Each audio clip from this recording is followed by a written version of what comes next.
Shalom, selamat malam Bapak Ibu kekasih Tuhan. Malam hari ini kita akan masuk dalam perjumpaan kita dengan Allah melalui ibadah keluarga kita. Karena itu sebelum kita menghadap Tuhan, mari kita siapkan hati kita dalam saat itu, mempersiapkan hati kita untuk berjumpa dengan Allah saat itu bersama. Mulai.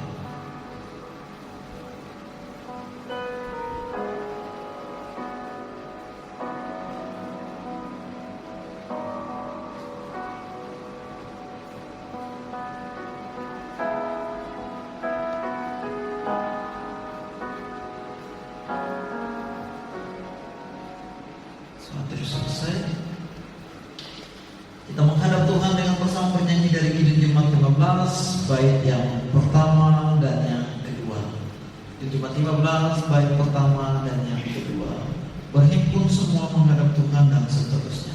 Berhimpun semua menghadap Tuhan dan pujilah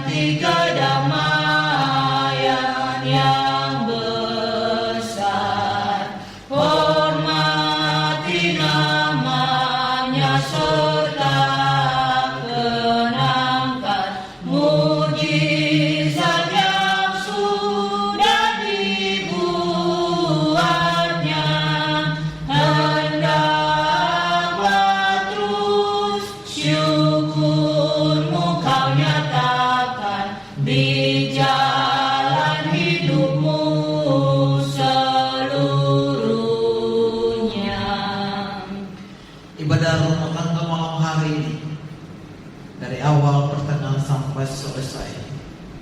Kami landasi dalam pengakuan kami bahwa pertolongan kami ialah dari Tuhan yang menjadikan langit dan bumi, yang memelihara kesetiaannya sampai selama-lamanya, dan yang tidak pernah meninggalkan perbuatan tangannya.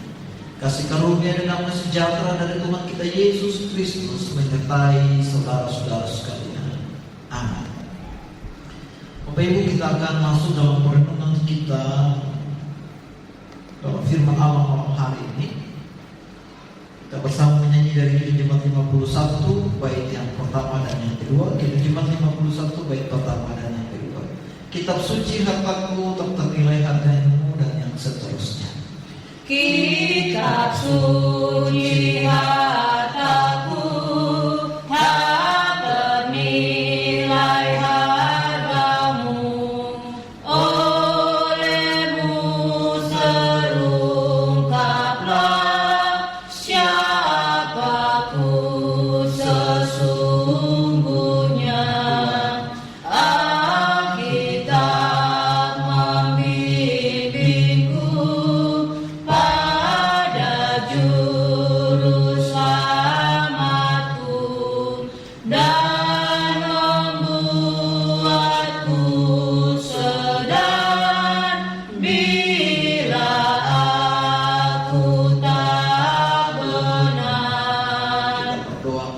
Sungguh firman-Mu itulah harta kami yang terbesar.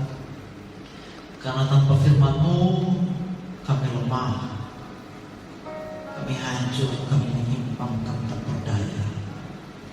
Firman-Mu itulah kekuatan kami, firman-Mu kehidupan bagi kami, firman-Mu pengharapan kami. Karena itu kami membuka hati kami untuk mendengar Tuhan berbicara lewat kebenaran firman-Mu ini. Dalam Kristus sambut firman. Amin. Pembacaan firman Tuhan kita malam hari ini masih kita melanjutkan kemarin dalam 1 Yohanes pasalnya yang kedua. 1 Yohanes pasal 2 ayat 1 sampai yang ke-6. 1 Yohanes pasal 2 ayat 1 sampai ayatnya yang ke-6.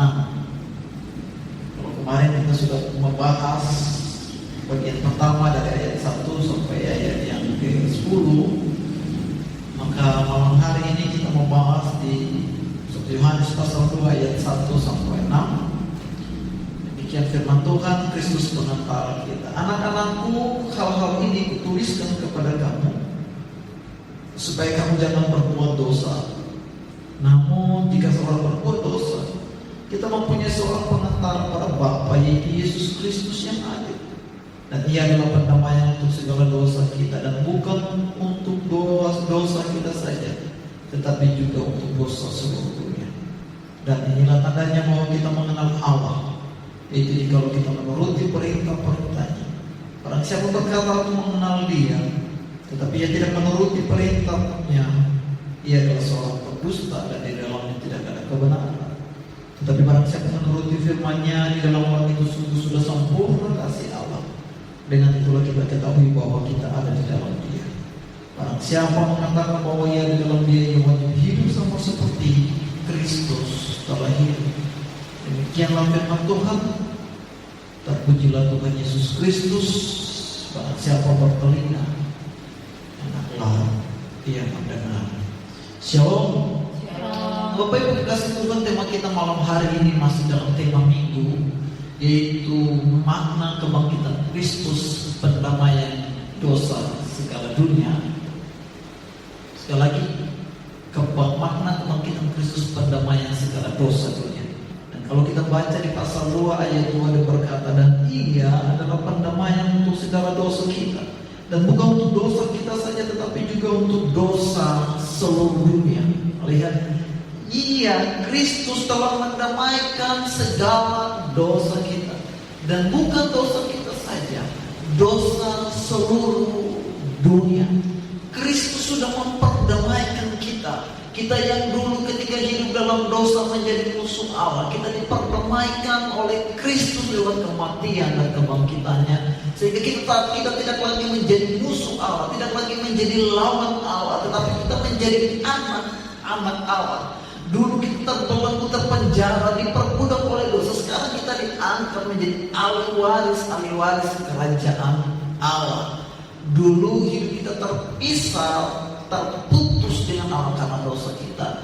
Kristus mati, Dia mendamaikan kita, dan Dia bangkit, Dia memulihkan hubungan kita.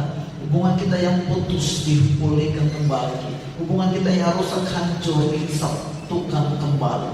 Dan itulah makna kebangkitan Kristus sesungguhnya. Nah, kalau kemarin saya sudah bicara tentang makna kebangkitan Kristus, yang pertama ketika kita meresponi, bagaimana cara meresponi makna kebangkitan Kristus. Kalau Bapak Ibu ingat khotbah kemarin yang mungkin dalam jaringan yang kurang bagus, tapi poin yang pertama kemarin adalah persekutuan dengan Kristus sebagai respon kita. Respon yang kedua adalah persekutuan dengan orang percaya, dan yang ketiga adalah persekutuan dengan satu dengan yang lain. Dan satu poin lagi yaitu persekutuan dalam pemberitaan Injil. Nah, malam ini saya mau khusus bahas di pasal 2 ayat 1 sampai yang ke-6. Kalau memang betul Kristus sudah mendamaikan Bapak Ibu dan saya, lalu apa respon kita selanjutnya dalam karya pendamaian Kristus itu? Kalau Kristus mati dan bangkit berkorban untuk memperdamaikan kita, membereskan kita, memulihkan hubungan kita kembali dengan Allah, lalu apa balasan kita kepada karya Kristus itu? Apa respon kita, khususnya di pasal 2 ayat 1 sampai yang ke-6? Respon kita yang pertama adalah di ayat 1, dia berkata, anak-anakku, hal ini kutuliskan kepada kamu supaya kamu jangan berbuat dosa. Namun jika seorang berbuat dosa, kita mempunyai seorang pengantara pada Bapa, yaitu Yesus Kristus yang adil. Lihat, dia bilang, anak-anakku, hal ini kutuliskan kepada kamu supaya kamu jangan berbuat dosa. Jadi maksud penulisan Yohanes untuk menulis bahwa ia telah memperdamaikan kita dengan Kristus, Kristus yang telah mati bangkit mendamaikan kita, supaya dengan tujuan supaya kita tidak hidup lagi dalam dosa. Kenapa? Karena Kristus sudah mendamaikan kita dengan Allah terhadap dosa dan pelanggaran kita. Lalu mengapa lagi kita harus hidup di dalam dosa? Dia bilang, supaya kamu jangan berbuat dosa, supaya kamu berhenti berbuat dosa, supaya kamu tidak lagi hidup di dalam dosa, supaya kamu tidak jatuh berulang-ulang lagi di dalam dosa. Karena Kristus sudah mendamaikan dosa kita. Jadi jangan lagi menyalahkan Kristus dengan dosa kita yang berulang-ulang persoalannya adalah kita tidak hanya jatuh dalam dosa, tapi hidup dalam dosa. Hidup dalam dosa itu berarti apa? Melakukan dosa yang berulang-ulang, jatuh berulang-ulang kembali. Betul kita masih hidup dalam daging, kita masih jatuh dalam dosa. Tapi jangan lagi berbuat dosa. Jadi kalau memang hari ini kita ada berbuat dosa, ayat itu berkata, jika seorang berbuat dosa, kita mempunyai seorang pengantara, yaitu Yesus Kristus yang adil, yang sebagai pengantara untuk memperdamaikan kita dengan Bapa di sorga. Jadi kalau Kristus sudah memperdamaikan kita menjadi pengantara, ya udah jangan buat dosa lagi. Kalau dulu kita hidup dalam kegelapan, ayolah putuskan itu, lalu hidup dalam terang di ayat yang ke-5-6. Kalau dulu kita hidup dalam dosa, udah bereskan itu dosa, lalu jangan tinggal dalam dosa lagi. Kalau kita suka jatuh di lubang yang sama, jangan jatuh berulang-ulang lagi. Kalau kita suka jatuh dalam kesalahan yang sama, jangan buat kesalahan yang sama berulang-ulang. Itu namanya hidup dalam dosa. Dia bilang, supaya kamu jangan berbuat dosa lagi. Nah, pertanyaannya adalah, Bapak Ibu, kita merayakan Paskah kebangkitan Kristus yang sudah mendamaikan dosa saya dan saudara. Tapi apakah memang betul kita sudah berhenti berbuat dosa? Ataukah kita masih hidup dalam kedagingan, masih hidup dalam kemarahan, hidup dalam kebencian, hidup dalam kegelapan, hidup dalam dosa, dan kita berulang-ulang terus berbuat dosa? Mari kita introspeksi diri kita, evaluasi hidup kita. Apakah saya memaknai makna kebangkitan Kristus dengan sudah hidup kudus di hadapan-Nya atau belum? Apakah saya sudah menghargai karya pengorbanan Kristus, penderitaan Kristus itu dengan menjaga hidup kita supaya tidak jatuh dalam dosa atau tidak? Kalau kita masih hidup yang sama, dengan pola yang sama, gaya yang sama, marah-marah, cemburu-cemburu, teriak-teriak, kecewa satu dengan yang lain, buat dosa, persinaan, percabulan, macam-macam, harus bereskan itu. Yang kedua, ayat 3 dan 4 berkata, dan ini tandanya bahwa kita mengenal Allah, yaitu jika kita menuruti perintah-perintahnya. Barang siapa berkata aku mengenal Dia, tetapi ia tidak menuruti perintahnya, ia adalah seorang pendusta dan di dalamnya tidak ada kebenaran. Nah, poin yang kedua adalah, Bapak Ibu, ketika kita meresponi karya kebangkitan Kristus yang sudah mendamaikan kita, maka hiduplah dalam kebenaran, dalam firman Allah.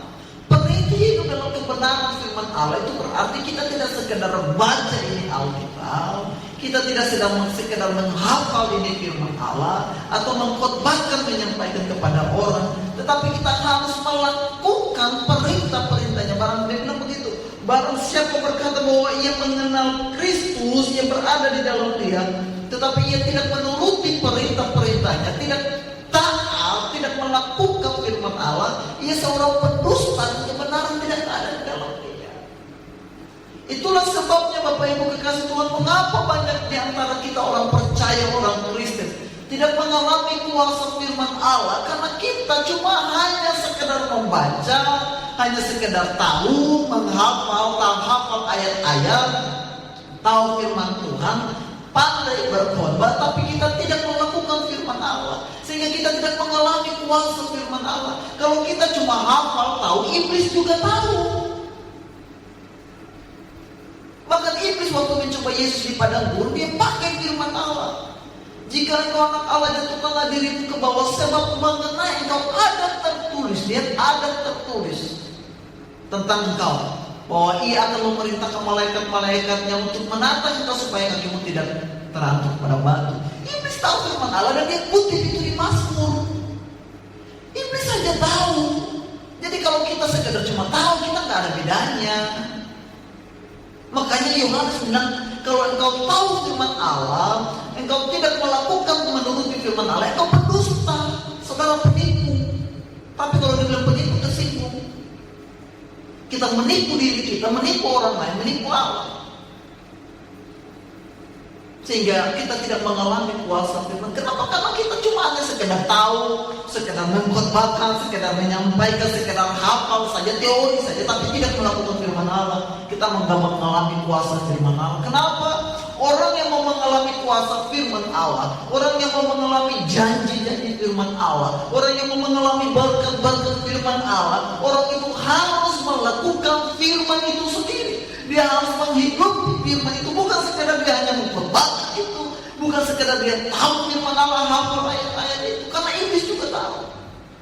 Itulah yang dikatakan dalam Yesua 1 ayat 8. Jangan engkau lupa memperkatakan kitab Taurat itu, tetapi renungkanlah itu siang dan malam, supaya engkau dapat bertindak hati-hati kemanapun engkau melangkah, dan perjalananmu akan berhasil, dan engkau akan beruntung ketika engkau mempraktekkan itu firman Allah, engkau melakukan, menuruti, melaksanakan perintah-perintah firman itu, maka engkau akan berhasil.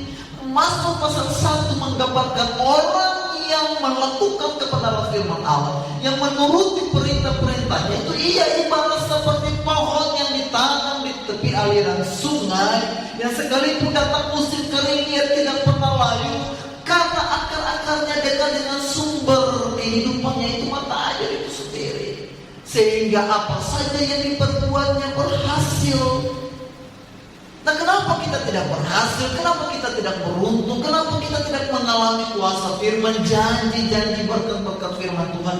Karena kita hanya sekedar tahu firman tapi tidak melakukan firman-Nya. Yohanes bilang, jika engkau mengenal Dia, engkau bersekutu dengan Dia, maka harusnya engkau menuruti perintah-perintahnya. Kita enggak. Mari kita pertanyakan diri, sudahkah saya menuruti firman Tuhan? Sudahkah saya melakukan firman Allah? Sudahkah saya menuruti hidup dalam ketaatan firman? Kalau saya mau kasih angka 1 sampai 10, di angka berapa kita melakukan firman Allah? Di angka berapa kita hidup dalam taat? Di angka berapa kita melakukan perintah-perintah Tuhan? Itulah sebabnya hidup kita biasa saja, keluarga kita biasa. Kenapa? Karena kita nggak menuruti itu firman Allah. Firman Allah itu cuma sekedar sampai di pengetahuan saja. Dia nggak sampai dalam perbuatan dan tingkah laku kita. Jadi ayo mari kita mulai melakukan firman Allah. Dimulai dari apa? Berikanlah waktu untuk membaca firman Tuhan. Berikanlah waktu untuk merenungkan firman Allah. Dan buatlah keputusan untuk hidup melakukan firman Allah itu sendiri dalam ketaatan-ketaatan kita. Jangan sampai kita hanya sekedar tahu dan kita tidak melakukan. Yohanes bilang, kau berdusta, kau penipu, dan kebenaran tidak ada di dalam diri saudara. Ayat 5 berkata, tetapi barang siapa menuruti firman-Nya, di dalam orang itu sudah sempurna kasih Allah. Dengan itulah kita ketahui bahwa kita ada di dalam Dia. Jadi dia ukuran standar kalau kita mau tahu apakah kita berada dalam persekutuan dengan Allah, apakah kita berada dalam persekutuan dengan Kristus. Ukurannya satu, sudahkah kita melakukan perintah firman Allah itu aja poinnya. Yang ketiga, di ayat yang ke-6 berkata, barang siapa mengatakan bahwa ia ada di dalam Dia, ia wajib hidup sama seperti Kristus telah hidup. Jadi kalau memang Kristus sudah memperdamaikan kita, respon kita yang ketiga, ayolah hidup itu sama seperti Kristus telah hidup, wajib. Nah, ini saya sudah singgung di kemarin dalam khotbah Selasa. Barang siapa berkata ia ada di dalam Dia, ia wajib hidup sama seperti Kristus hidup. Nah, hidup kita lebih serupa dengan Dia daripada serupa dengan Kristus. Karakter kita lebih serupa dengan Dia daripada serupa dengan Kristus. Perkataan kita lebih serupa dengan Dia daripada serupa dengan Kristus. Hati kita lebih serupa dengan Dia daripada serupa dengan Kristus. Bahkan pikiran-pikiran kita lebih serupa dengan Dia daripada serupa dengan Kristus. Coba cek perkataan kita. Apakah perkataan kita membangun apa tidak? Apakah perkataan kita memberkati orang apa tidak? Ataukah perkataan kita menjatuhkan, menceritakan, menggosipkan orang? Apakah pikiran-pikiran kita seperti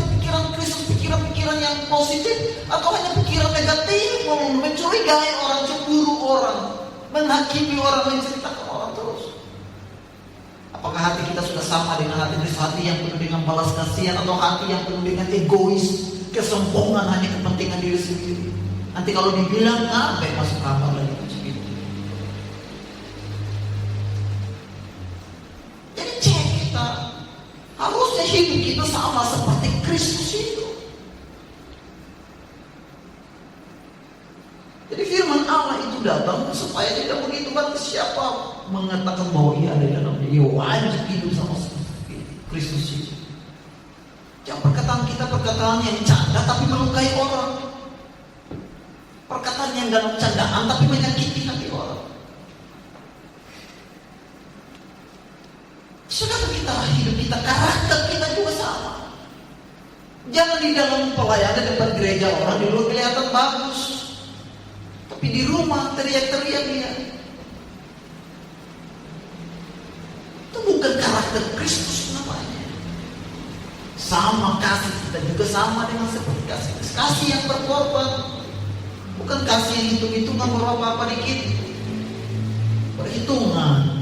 Bahan lakukan seberapa, sudah hitung. Dan itulah harusnya standar itu ada dalam hidup kita. Karena Yohanes bilang barang siapa di dalam dia wajib hidup sama seperti Kristus.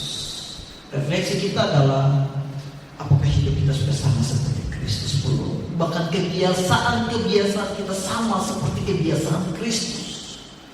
Kebiasaan Yesus salah satu itu apa? Dia suka berdoa. Bukan suka pegang handphone, main game, nonton cerita-cerita, nonton TV. Itu bukan kebiasaan Kristus. Harusnya kita merenungkan itu. Pola hidup kita harus sama dengan pola hidup Kristus. Nah, firman Allah datang malam hari ini untuk mengingatkan kita kembali supaya hidup kita diberkati oleh Tuhan. Ayo responi karya kebangkitan Kristus itu telah mendamaikan dosa saya dan saudara dengan hidup tidak berbuat dosa lagi, dengan hidup untuk melakukan kebenaran firman Allah, bukan menghafal teori tahu saja. Dan dengan hidup menjadi serupa dengan dunia, bukan serupa dengan Kristus, bukan serupa dengan dunia, serupa dengan terang, bukan serupa dengan kegelapan, serupa dengan kebenaran, bukan serupa dengan dosa.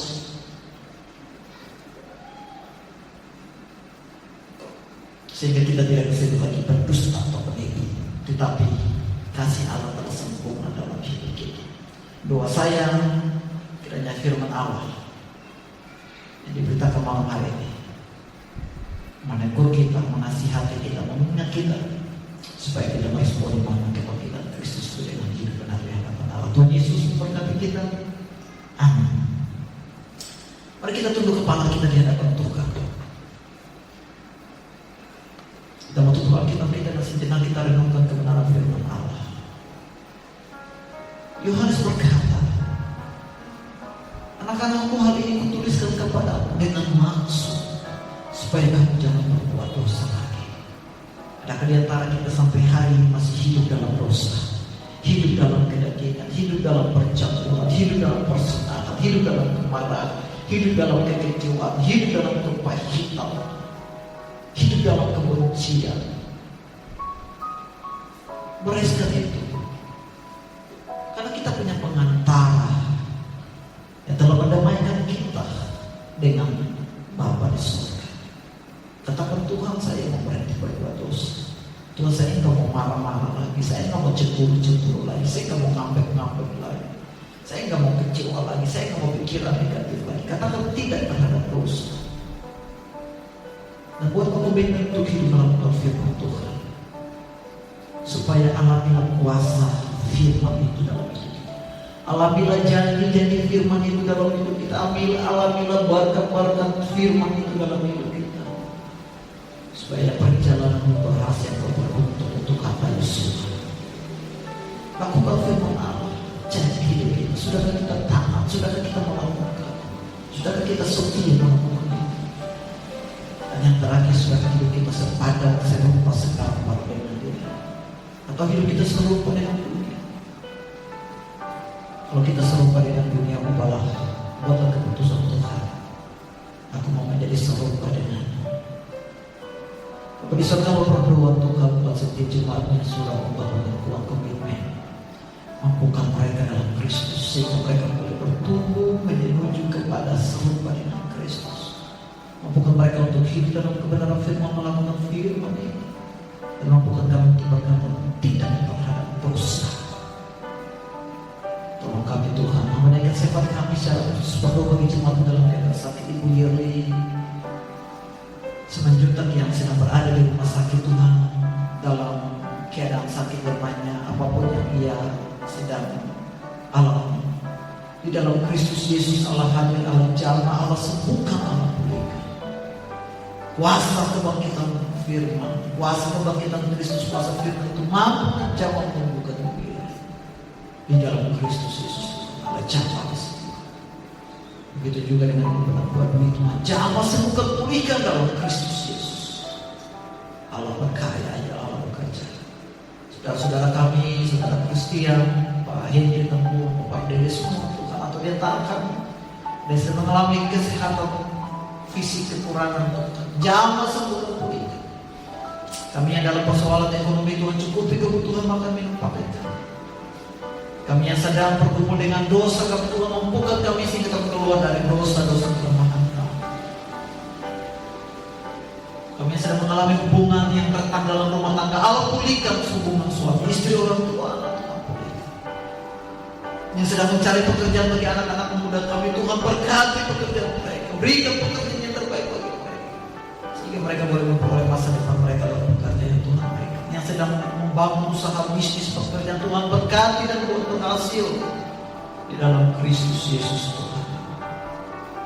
Dan dalam hari Tuhan berkati mereka, gendong mereka, berpanjang kesehatan Tuhan mereka senantiasa, serta seluruh umat Tuhan di mana saja mereka berada. Tuhan pimpin, Tuhan memberkati. Ini doa hamba, ini doa kami Tuhan Yesus. Kami alaskan hanya dalam satu nama, yaitu dalam nama Tuhan Yesus Kristus yang telah mengajar kami berdoa bersama-sama.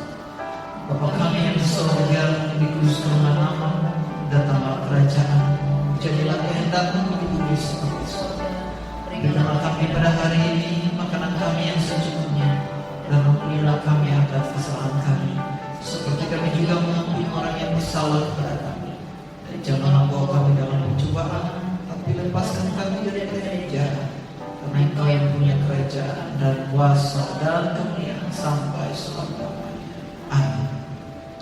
Kita akan memberikan persembahan syukur kita dengan bersama bernyanyi dari Kidung Jemaat 289.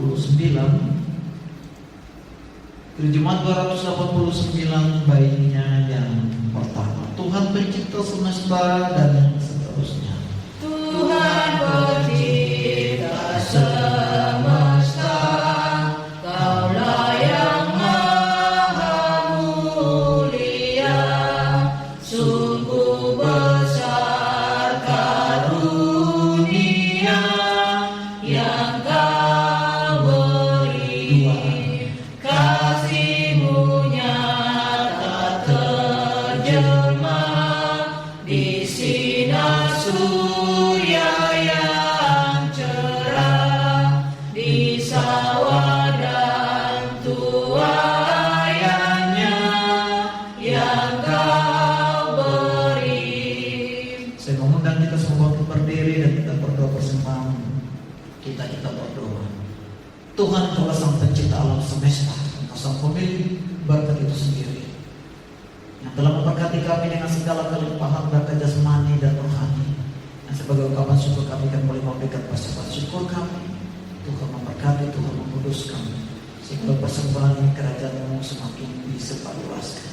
Dan Tuhan berkati semua orang yang sudah memberikan persembahan ini. Diberkati rumah tangga mereka, pekerjaan mereka, usaha mereka, bisnis mereka, diberkati Allah. Dalam Kristus berdoa. Amin.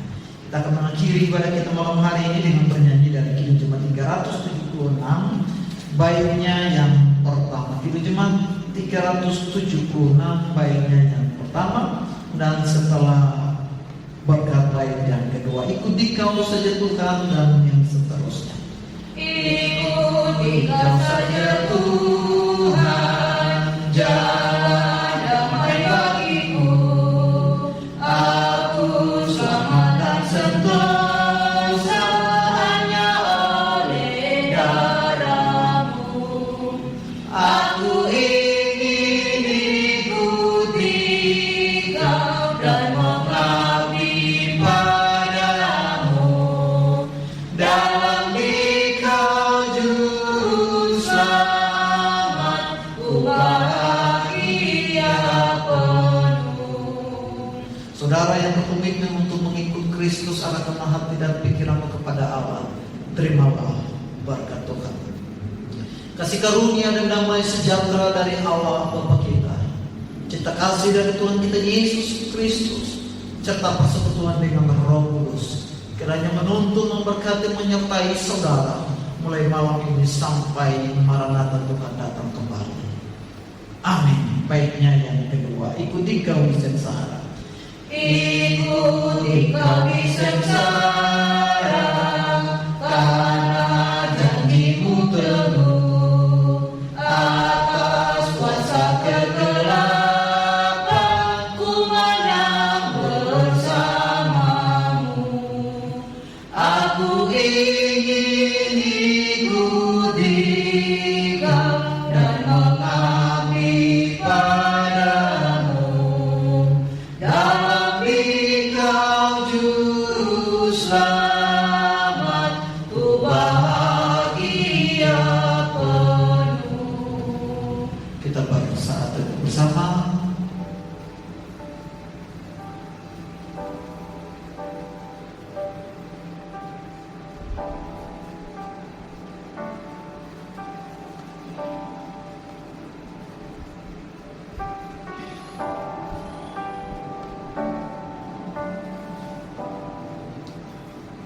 Ibadah selesai, Tuhan Yesus